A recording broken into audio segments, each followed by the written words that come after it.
সকলো বন্ধু বান্ধৱীকে নমস্কাৰ জনাইছোঁ আৰু দীপিকা কিটচেন এণ্ড ব্লগছৰ আন এটি ৰেচিপি ভিডিঅ'লৈ আপোনালোক আটাইকে আদৰণি জনাইছোঁ। আজি আপোনালোকৰ বাবে পালেং শাকৰ এটি নিৰামিষ ৰেচিপি লৈ আহিছোঁ। আশা কৰোঁ আপোনালোকে ৰেচিপিটো চাই ভাল পাব আৰু যদিহে ভাল পায় তেতিয়াহ'লে ভিডিঅ'টোত লাইক কমেণ্ট শ্বেয়াৰ আৰু দীপিকা কিটচেন চেনেলটো যদি ছাবস্ক্ৰাইব কৰি ৰখা নাই চেনেলটো ছাবস্ক্ৰাইব কৰি কাষত থকা বেল আইকনটো অন কৰি ৰাখিব। পালেং শাকখিনি ভালকৈ ধুই মিহি মিহিকৈ কাটি ল'ব লাগিব।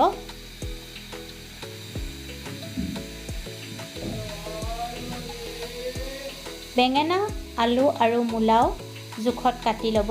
পেন এখন গৰম হ'বলৈ দিব আৰু গৰম হ'লে তাত সৰিয়হৰ তেল দি দিব আৰু তেলখিনি ভালকৈ গৰম হ'লে শুকান জলকীয়া আৰু পাঁচফোৰণ আধা চামুচ দি 1 মিনিটমান সময় ভাজি ল'ব। এতিয়া কাটি লোৱা আলুখিনি দি দিব, মূলাও দিব আৰু বেঙেনাখিনি অলপ পিছত আলু মূলাখিনি ভাজি লোৱাৰ পিছত বেঙেনাখিনিও একেলগতে দি দিব লাগিব। তাৰপিছত লৰাই 2-3 মিনিটমান সময় ভাজিব লাগিব। এতিয়া কাটি লোৱা পালেং শাকখিনি দি দিব আৰু শাকখিনি দি ভালকৈ মিহলাই ল'ব। একেবাৰে সহজ আৰু চিম্পল ৰেচিপি। সোৱাদমতে নিমখ হালধি দি ভালকৈ মিহলাই ল'ব লাগিব। জিৰা গুড়ি, ধনিয়া গুড়ি আৰু কাশ্মীৰী ৰেড চিলি পাউডাৰ একেলগতে দি দিব। এই ৰেচিপিটো খাবলৈ খুবেই জুতি লগা হয়। যদি আপোনালোকে এই পদ্ধতিৰে পালেং শাকৰ ৰেচিপি বনোৱা নাই এবাৰ ট্ৰাই কৰি চাব।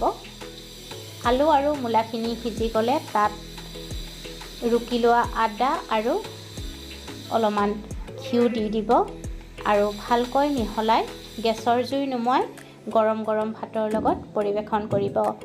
যদি ৰেচিপিটো ভাল লাগে ভিডিঅ'টোত লাইক কমেণ্ট শ্বেয়াৰ আৰু দীপিকা কিটচেন চেনেলটো যদি এতিয়ালৈকে ছাবস্ক্ৰাইব কৰি ৰখা নাই চেনেলটো ছাবস্ক্ৰাইব কৰি কাষত থকা বেল আইকনটো অন কৰি ৰাখিব। পুনৰ উপস্থিত হ'ম এটি নতুন ৰেচিপি ভিডিঅ'ৰ সৈতে।